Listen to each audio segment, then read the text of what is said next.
Aga nüüd Marilyn Eessalu Eesti Rohelisest Liikumisest, kes tegi Eestis sellesama metoodika järgi siis kooliköökide analüüsi, räägib oma tööst ja sellest juhendist, mis selle töö käigus ka valmis,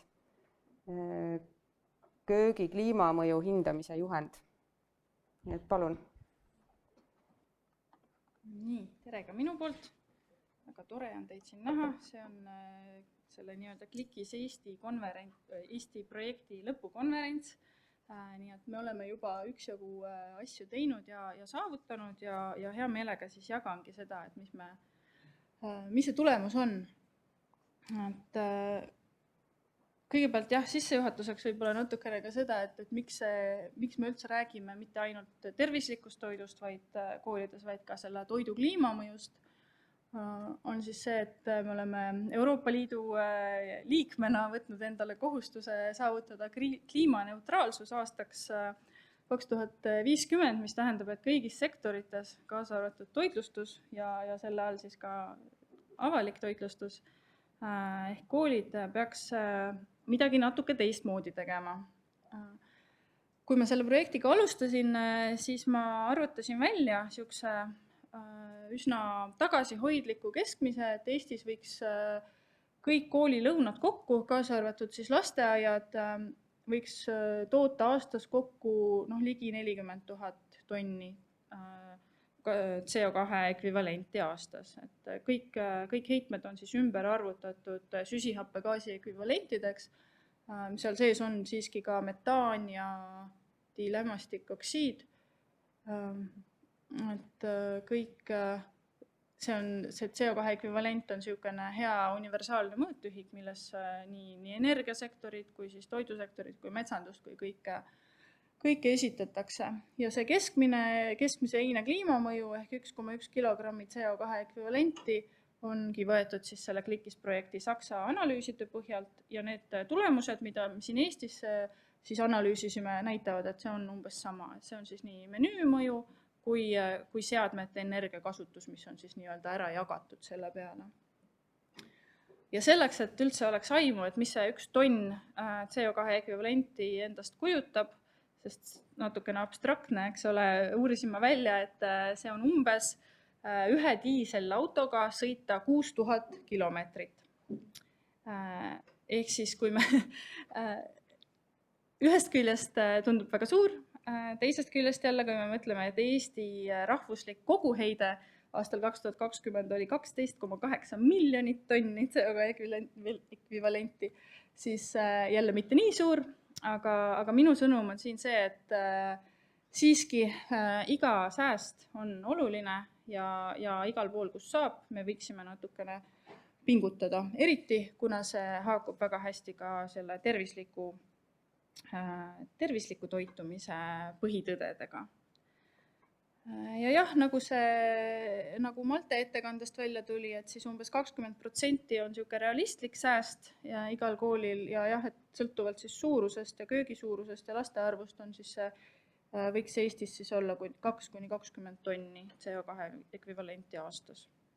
Ja sama metoodika on tegelikult metoodika ja nii-öelda meetmed on võimalik muidugi käibele võtta ka muudes suurtes toitlustusasutustes, need ei pea olema tingimata ka näiteks restoranid või äriettevõtted, aga meil on ka haiglad ja vanglad ja hooldekodud ja selline avaliku sektori valitsemisala, kus tegelikult niisuguse ülalt poolt tuleva või ka altpoolt tuleva initsiatiivina on võimalik üsna märkimisväärne sääst saavutada kasvuhoonegaaside heitmes. Ja mida me siis tegime selle projekti raames siin Eestis ongi see, et me käisime 4 koolis ja 4 lasteaias. Mõned teist on täna ka siin ja väga põnev oli analüüsida.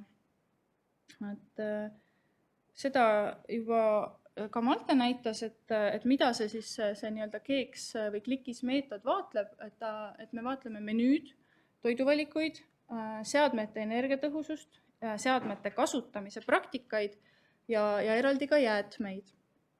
et kõik need aspektid mingil määral panustavad siis selle köögi kliimamõjusse.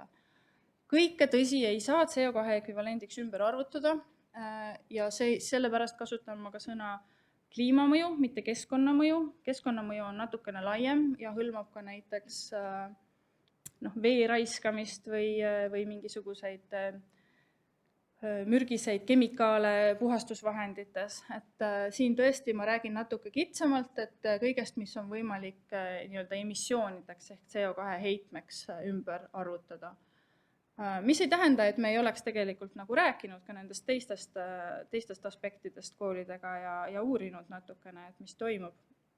Aga kuna numbriline arv on siis võimalik esitada väga kenasti selle CO2 ekvivalendina, siis see on see, mille me aruannetes välja tõime. Ja see põhimõtteliselt kordab natukene seda, mis eelmisel slaidil oli, et nii need Saksamaa uuringud kui meil tuligi üsna selgelt välja see, et toiduvalik ehk siis mida me sööme, mida need lapsed söövad, moodustabki 3/4 kogu köögi kasvuhoonegaasidest. Toidust ma räägingi oma ettekandes kõige pikemalt. Köögitehnika moodustab siis ülejäänud veerandi. Meil on väike erinevus Saksamaaga, kuna me kasutame põlevkivienergiat, aga ka sellest ma räägin oma ettekandes natuke hiljem. Ja toidujäätmed lähevad muidugi mingil määral selle toiduvaliku alla ja 3/4 alla, aga toidujäätmed on niisugune aspekt, mis on väga selgelt nähtav nii lastele, õpetajatele kui toitlustajatele. Ja see on kuidagi väga märgiline selles projektis olnud, et see on see koht, kus inimesed saavad aru, et midagi võiks teistmoodi teha, eks ole, et see on ka emotsionaalne side selle toiduga, et miks me peaks viskama ära või miks me peaksime tootma üle. Ja tõesti, et kogu selle toidu tootmisahela lõikes kulunud töö ja energia ja vaev ja hool ja päikeseenergia ja veekulu on siis olnud asjata, kui me seda toitu raiskame. Nii, aga väga nüüd konkreetsemaks juba minnes. Need asjad, mida me siis vaatlesime, see esimene plokk ongi seal toidu keskkonnamõju. Räägin järgmistel slaididel kohe siis täpsemalt, aga need on need teemad, mis me läbi võtsime kõikide osalevate köökidega. Ja kõike seda ei olnud võimalik mõõta, näiteks seadmete kasutamise praktikate osas, eks ole, me lihtsalt vestlesime köögipersonaliga. Samamoodi jäätmekäitluspraktikad olid ääretult erinevad ja mõnel pool mõõdeti ja mõnel pool mitte, aga niimoodi, nagu meid siis Keeks projekti eestvedajate poolt välja koolitati, seda meetodit rakendama, niimoodi me seda siis ka siin Eestis natukene kohandasime ja niimoodi me lähenesime nendele koolidele. Ja nüüd ma räägingi siis sellest kõige intrigeerivamast, kõige rohkem kirgi kütvast teemast ja kõige suurema mõjuga teemast ehk siis menüüanalüüsist. Hästi lühidalt tutvustan, et kuidas see arvutamine käis. Et siin on näha, meil olid sellised suured tabelid. See keskmine tulp seal, mis on climate factor ehk heite koefitsient, see on kõige olulisem. Ja need heitefaktorid on välja töötanud iga erineva toidu tooraine kohta. On väga palju erinevaid teadusasutusi üle kogu maakera, kes sellega tegelevad, et need, mida meie kasutasime, olidki Saksa partneri Wuppertali instituudi poolt välja töötatud. Kohati, kui midagi oli puudu, kasutasime ka Rootsi ja Inglise andmebaase ja Eestis on sellega tegelenud Tartu regiooni energiaagentuur, ehk siis näiteks luun ja kurgi heite koefitsiendi sain ma ikka meie enda oma võtta arvesse, mis oli nagu eriti põnev. Need erinesid omavahel natukene, aga mitte nüüd väga, ütleme niimoodi, et mitte mastaabi võrra, et võtsime selle Wuppertali aluseks eeldusel, et siis Saksa toit on enam-vähem sarnane Eesti toiduga ja nii ta läks. Ja arvutasime kõik, nüüd varsti jõuan tabelitena, arvutasime välja ühe eineportsjoni mõju. Et siin on näha see kogus, mis me saime, siis info saime lasteaiast, oli 80 portsjonit. Need koostisained on toodud kilodes. Kogu selle 80 portsjoni kliimamõju oli 33,34 kilogrammi CO2 ekvivalenti ja siis ühe portsjoni mõju tuli siis sellel pudrul 0,417. Vot niimoodi me käisime kõik menüü läbi, mõnelt poolt me saime 3 päeva, mõnelt poolt me saime 5 päeva, lasteaedadelt hommikusöögid, lõunasöögid, magustoidud, pikapäevarühmaained, koolidelt siis lõunasöök, vahel oli taimne alternatiiv, magustoit ja vahel oli pikapäevarühm. Väga huvitavaid tabeleid näete.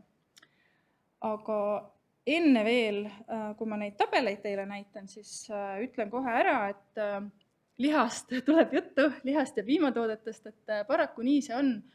Liha mõju on väga suur menüüs, liha kliimamõju on väga suur, liha ja piimatoodetel tootmiseks kulub oluliselt rohkem ressursse ja nii see on. Meie eesmärk siin, nagu ma kõikidele osalevatele koolidele ütlesin, ei ole mitte kedagi taimetoitlaseks muuta, aga kuna on väga selge, et ka arstid ja toitumisteadlased nõustuvad, et vähem liha ja rohkem taimset on ka tervisele kasulik, siis siin ongi see suurepärane ülekatte, kus me saame öelda, et keskkonnasõbralik valik on ka tervislik valik. See, mis meie lõppkokkuvõttes soovitame, on sama, mida soovitab Taimse teisipäeva kooliprogramm, on 1 päev taimset toitu koolimenüüs. See, kui ülejäänud päevadel serveeritakse liha, ei tohiks kellelegi terviseprobleeme põhjustada, läheb kokku kõikide terviseliku toitumise soovitustega ja seda me julgeme soovitada ilma omamata mingisugust erilist toitumisteadlase haridust ka ise.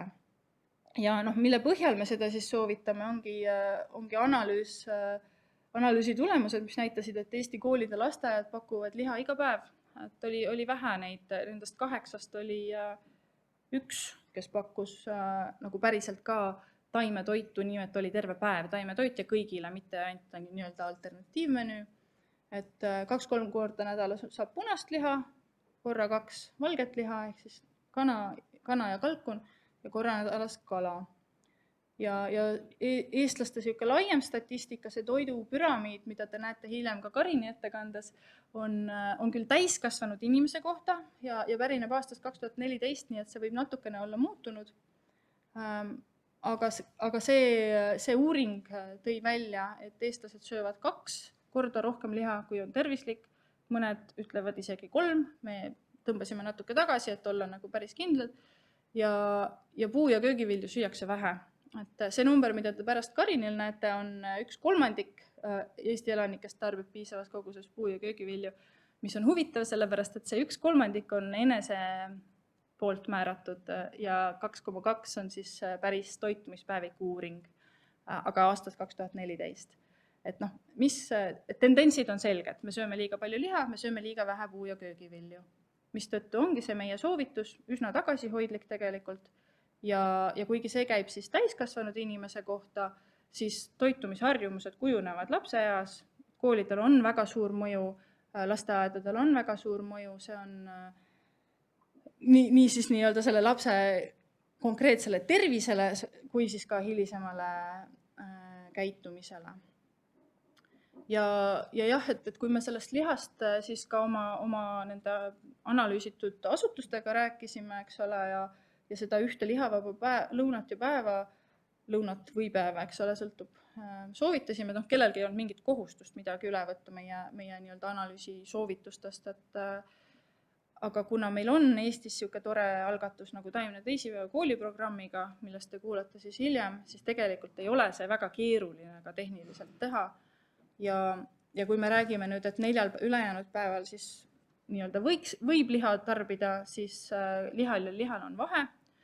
mistõttu tõime siia toidufoori lingi, toidufoori plakat on ka siin, mis üsna ilusti selgitab ära, et kuidas Poola seal ja Eesti seal või Eesti rohumaa veisel ja suurel, ma ei tea, Argentiina veisel on, mis vahe seal on nii-öelda. Et on vahe kliimamõjus, on vahe tervislikkuses. Ja üks huvitav fakt siia juurde on see, et ma tean, et Eesti toitumissoovitused koolidele on hetkel valmimas juba mitut aastat uuendamisel, aga praegused ütlevad, et võib olla koolides ja lasteaedades kuni 2 lihavaba päeva. Selle täiesti kardinaalselt teine näide on see, mida ka Malte ütles, et Saksamaal võib olla 2 päeva lihaga. Saksa riiklik toitumispoliitika on selline, et taimetoit on niivõrd palju tervislikum, et nad lubavad ainult 2 päeval liha. Aga see on lihtsalt selline taustainfo. Nii, ja nüüd ma näitan teile tabeleid, mis mulle endale väga meeldivad ja üritan selgitada, et mis siit näeb. Siin on üleval need numbrid näitavad siis seda CO2 ekvivalenti hulka, see on siis 0,6 kilogrammi on siin ühe portsjoni kohta kõige suurem, kõige väiksem on, mis ta on, 0,16 umbes, eks ole. Et siin on kõikide osalenud lasteaedade hommikueined mul välja toodud. Oluline märgata piimatoodete osakaalu.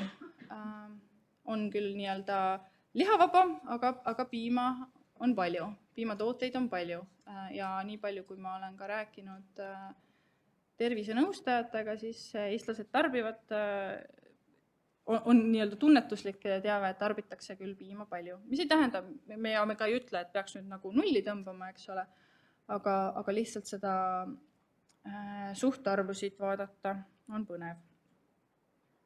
Ja siis tuletan siis meelde, et see, mis me võtsime aluseks, et see keskmine üldse Eestis ja Saksamaal on siis ühe lõunaine oli 1,1 kilogrammi CO2 ekvivalenti, ehk siis hommikuine siin võib olla umbes pool sellest, natukene vähem.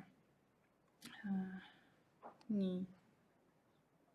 Lasteaedade lõunaained, siin oli üks ääretult liharohke rassolnik, millel kohe on näha, et see punane, jah, et siin on mul välja toodud, need punased on siis see osa, mis kliimamõjust, mis moodustub lihast, nagu näha, enamusel on see üle poole. Aga see tõmmates siis tagasi, eks ole, et siin, kuna siin joogipiima ja magustoitu juures ei ole, siis nad jäävad ikkagi seal alla selle ühe kilogrammi ühe portsjoni kohta. Ja tuleb öelda, et kohe jõuame koolilõunateni, et umbes sama on siin on, see on natukene suurem valik ja siin on nüüd ka mõned taimetoidud, mis siis päriselt serveeriti nendes koolides juurde toodud ja samuti ilma joogipiima ja magustoiduta. Ütleks, et keskmine on umbes 0,6, et need,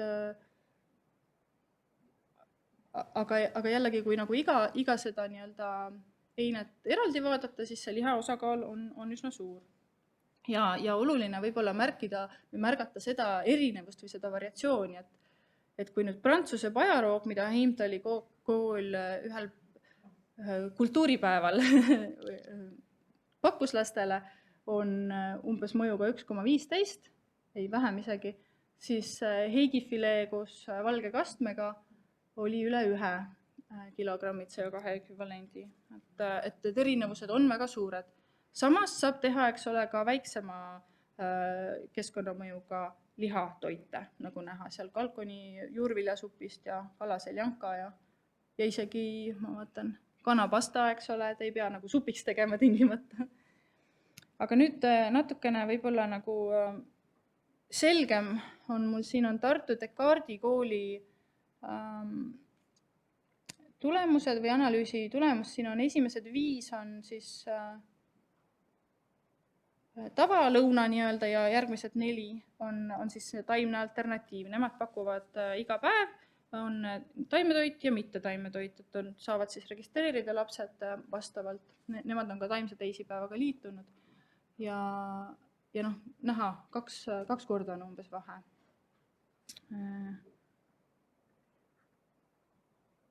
Ja võib-olla jah, et mis veel niisugune huvitav asi ongi, et näiteks sellel esimesel ahju lõhefilee ja kanakintsuliha, et seal hoopiski piima, koorekastme mõju on suurem isegi kui selle kala ja kana enda mõju. Nii, ja nüüd eraldi tõin välja veel korraks ka taimsed lõunad. Siin on nüüd nii taimse teisipäeva retseptid, kui siis ka reaalselt, mis nendes koolides oli.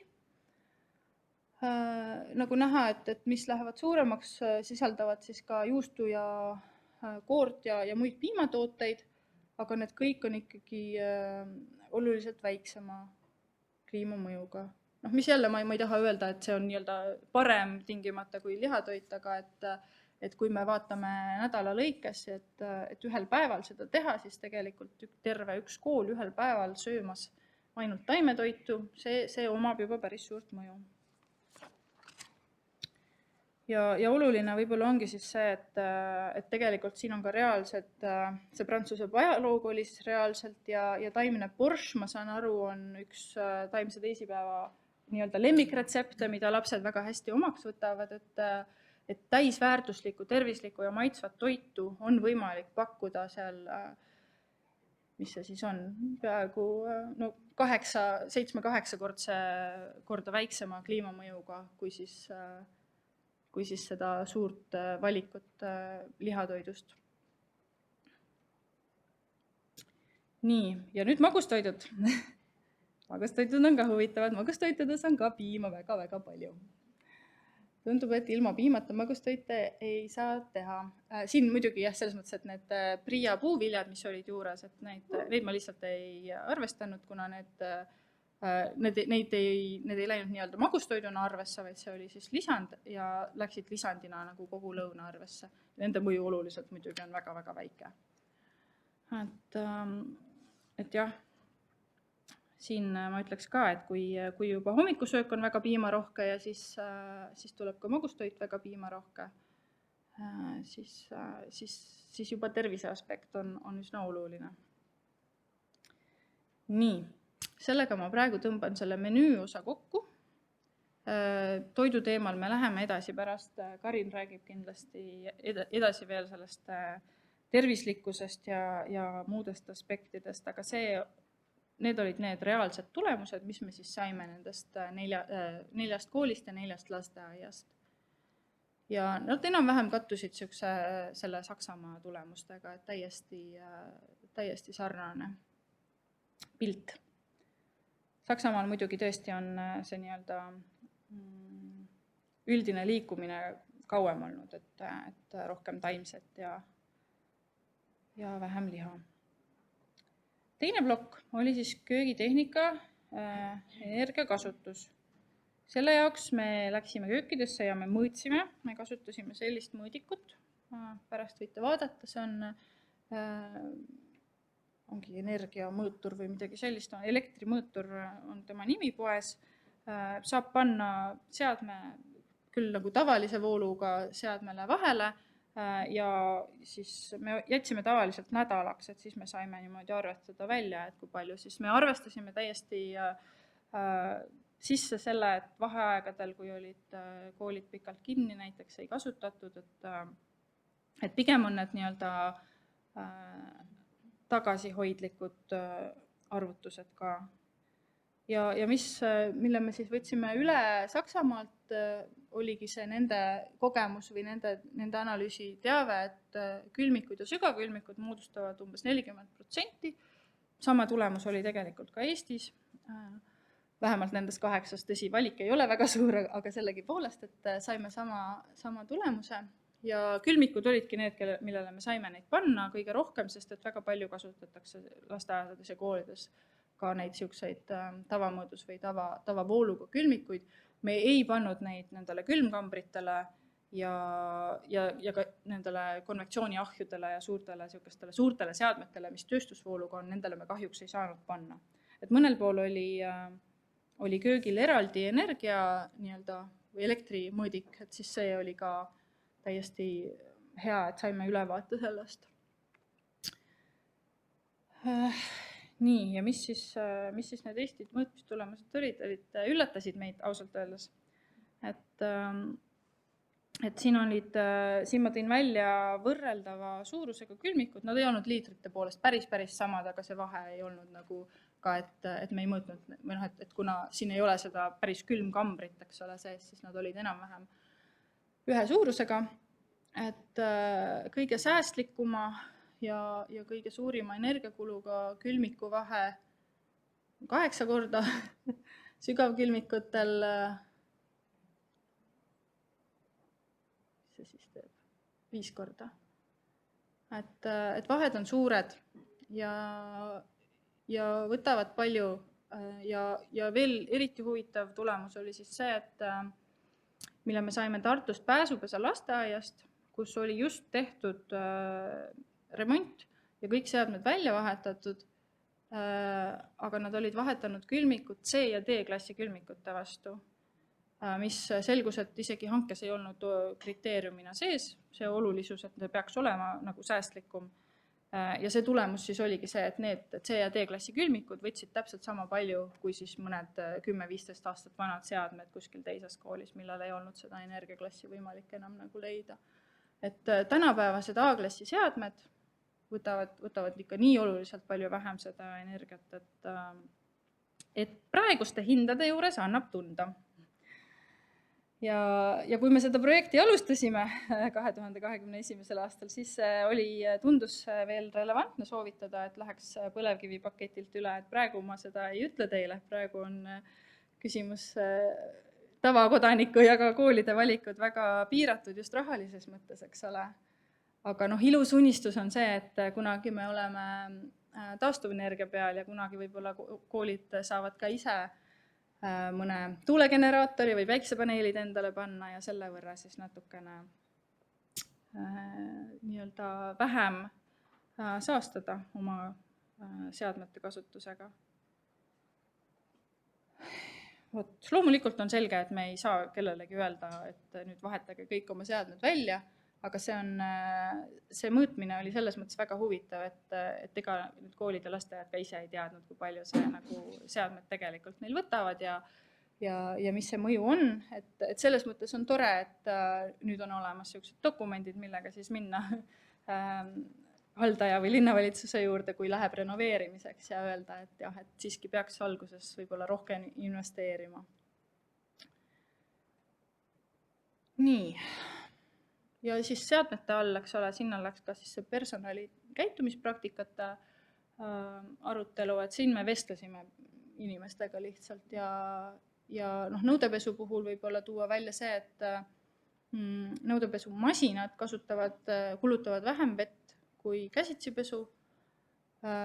Puhkusteks ja vaheaegadeks väljalülitamine oli üsna tavapärane ja korraline hooldus seda me ka nagu kuidagi kontrollida ei saanud, aga et siiski ka need nii-öelda uuringud selle kohta, et kui sul on hooldamata, sulatamata külmik, kui palju see rohkem energiat tarbib, on ikkagi üsna suur osakaal.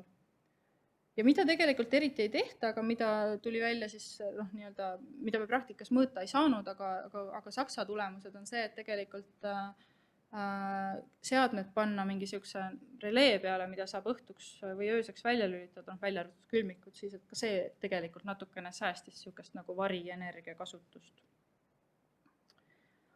Nii, ja viimane plokk olid siis jäätmekäitluspraktikad.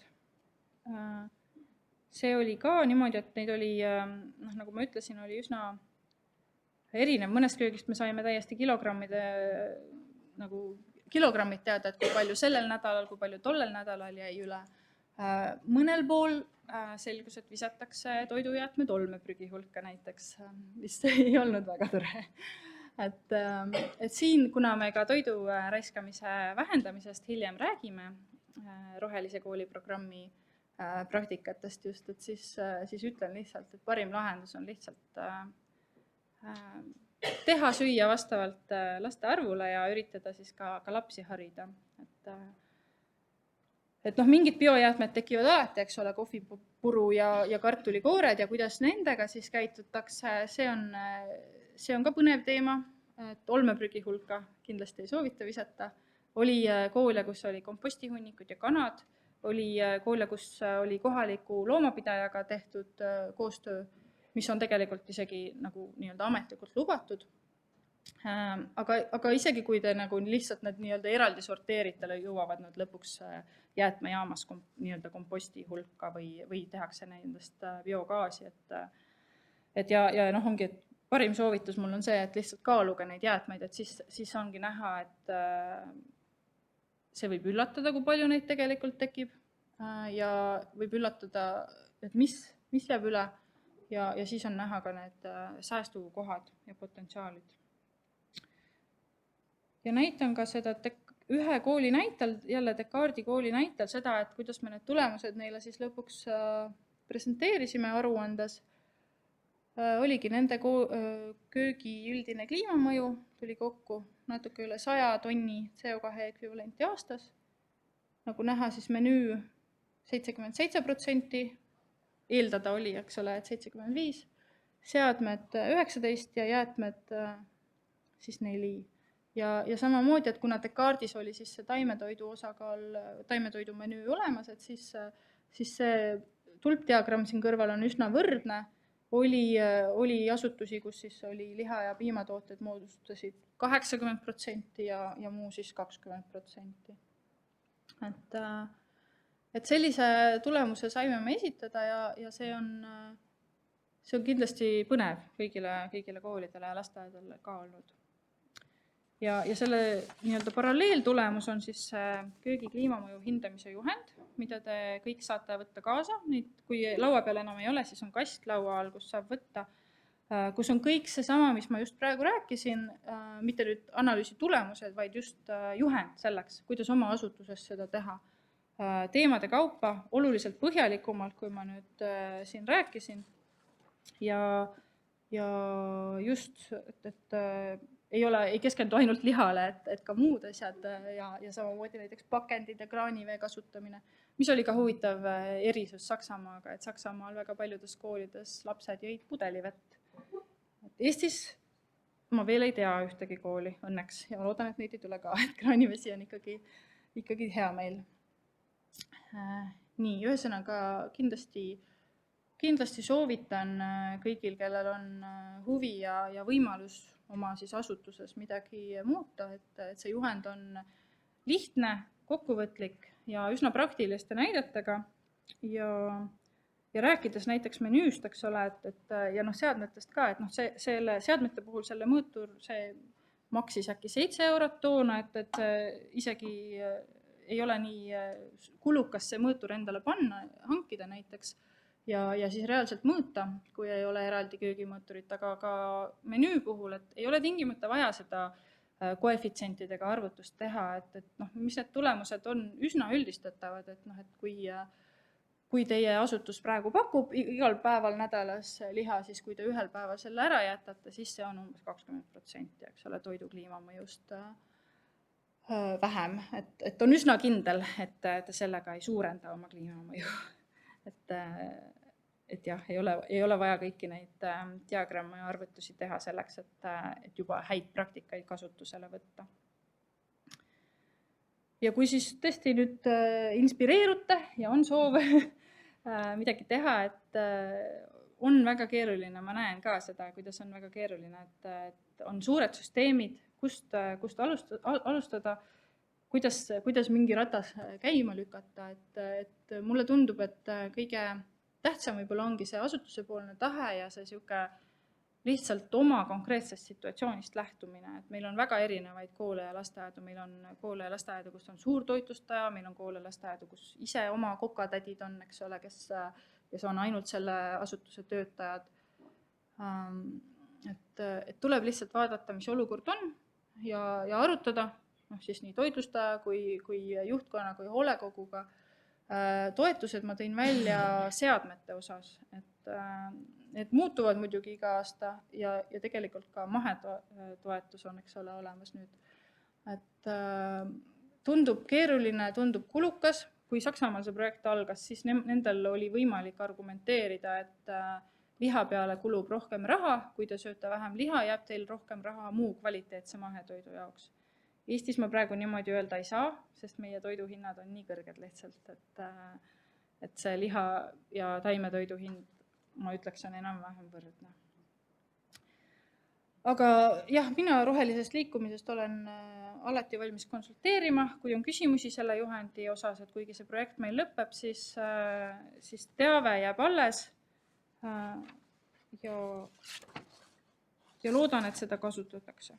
See juhend on olemas ka meie kodulehel, on roheline.ee/ koolitoit ja sealt saab PDF-i sellest samast ja kui keegi tahab ise välja printida, siis on ka nagu lühem versioon ilma illustratsioonideta, mille saab alla tõmmata ja välja printida. Ja minu kontakt ka igaks juhuks, kui siis tekib soov sellel teemal edasi rääkida. Aitäh teile ja vastan küsimustele.